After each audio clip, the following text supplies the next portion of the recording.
This video will be a demonstration of how to register patrons in workflows. I am already logged in and I'm working in the circulation module. I'm in the users group of wizards and I want the user registration wizard. In the main window we can see that there is a pop-up asking for two pieces of information. The first being the user ID. Your library should have a collection of unused library cards that you're going to hand out to new registrants. On the back of this card will be a barcode and a number.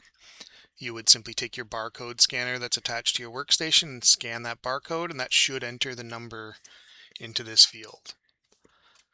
The next field is a profile name.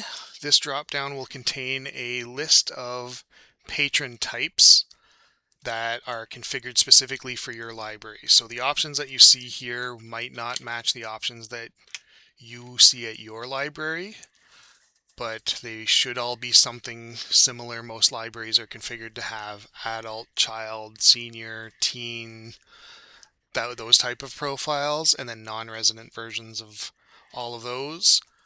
So I am selecting adult for this one. You're always trying to pick the best profile type that matches the patron that you're registering. I click on OK, and what we see here in the main window now is a series of tabs that will contain fields that you're filling out like you're filling out a form. So you're going to take some basic information for this field.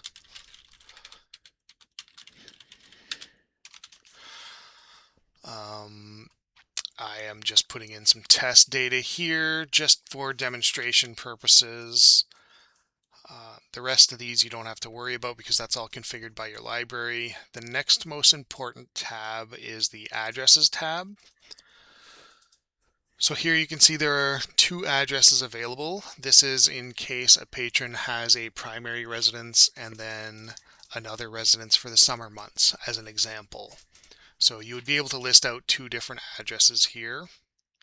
In the address sections, you can see there are phone numbers, street addresses, city, postal code. If you scroll down a bit, there's email here. So your library will have policies for the minimum information that you need about a patron to register them. The software is only going to require a last name.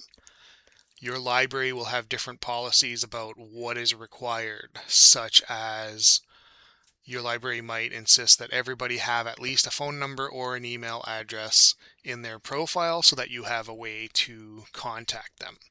None of that is enforced in the software. That is just simply something you have to abide by based on your library's policies. So you would fill out some basic information here.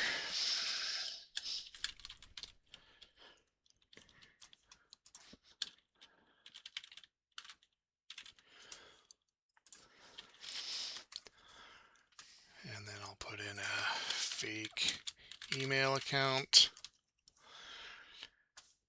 And then for the rest of these tabs, there's generally nothing you need to touch to configure. I will speak about what is in some of these. The privilege tab I'm not going to show because that shows the default patron password to log into the online catalog.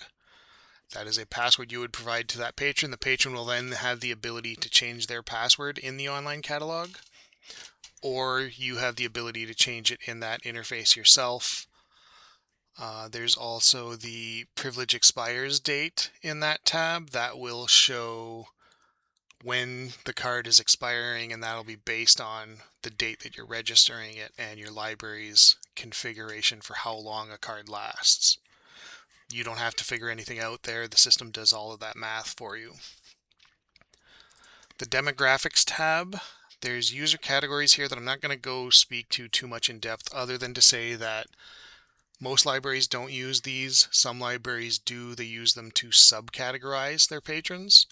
So again, you'd have to speak with your library's CEO or staff about what your library does with these user categories, if anything.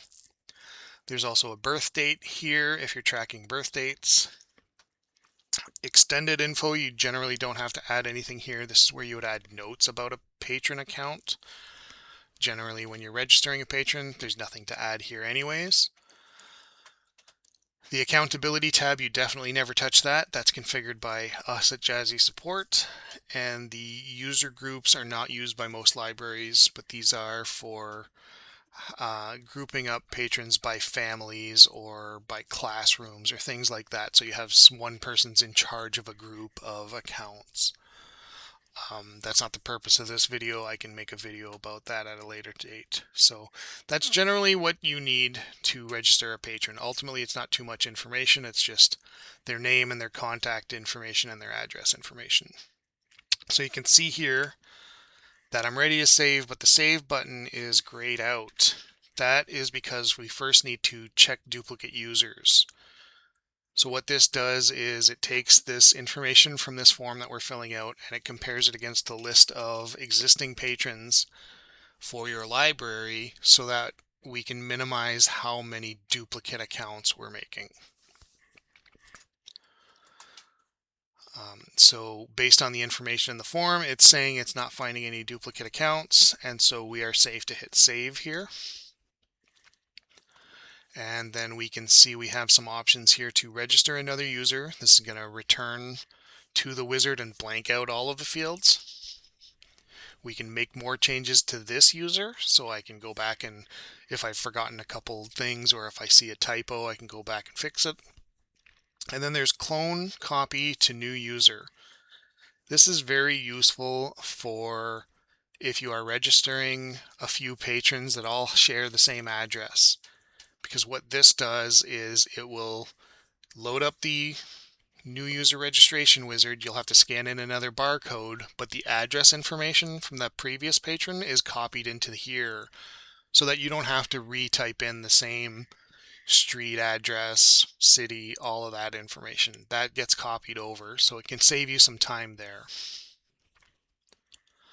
Or if this is the only patron that you're registering, you can hit close and it closes the wizard and we are done.